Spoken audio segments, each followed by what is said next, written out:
ఇక మోదీ ప్రభుత్వం కార్మికుల హక్కులను కాలరాస్తోందని విమర్శించారు టీపీసీసీ చీఫ్ మహేష్ కుమార్. కేంద్ర ప్రభుత్వం కార్మికుల గొంతు కోస్తోందన్నారు. కార్మికుల హక్కులకు భంగం కలిగితే కాంగ్రెస్ పార్టీ ఊరుకోదని స్పష్టం చేశారు. కార్మికులంటే వెట్టి చాకిరీ చేసేవారు కాదన్నారు. కార్మికుల హక్కుల కోసం కాంగ్రెస్ పార్టీ ఎంతో చేసిందని, కార్మికుల కోసం కాంగ్రెస్ పార్టీ అనేక చట్టాలు తెచ్చిందని తెలిపారు.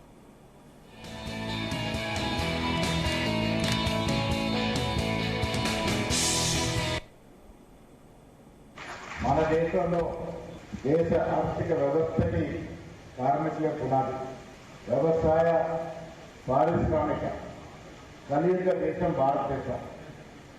ఒకవైపు వ్యవసాయము, ఒకవైపు పరిశ్రమ, ఈ రెండు రంగాలు అభివృద్ధి చెందాలని ఆనాటి మొట్టమొదటి ప్రధానమంత్రి శ్రీ జవహర్లాల్ నెహ్రూ గారి యొక్క కలే కాదు, వ్యవసాయపరంగా ఈ దేశాన్ని ముందుకు తీసుకెళ్తూనే ఈ దేశం అన్ని రంగాల్లో అభివృద్ధి చెందాలి, అన్ని దశలుగా ముందుకు పోవాలని ఆకాంక్షించినటువంటి మహనీయుడు జవహర్లాల్ నెహ్రూ గారు.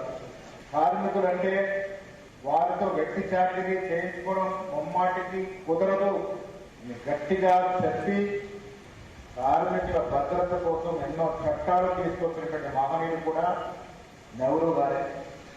మీకు తెలుసు, కార్మికుల యొక్క హక్కు రక్షణ కొరకు వారి హయాంలో ఈపీఐ కానీ ఈఎస్ఐ కానీ కార్మిక చట్టాలు తీసుకొచ్చి బడాబాబు ఇష్టారాజ్యంగా మీతో పని చేసుకోవడం కుదరదు అనేటువంటి నినాదం తీసుకొచ్చి కూడా వారే.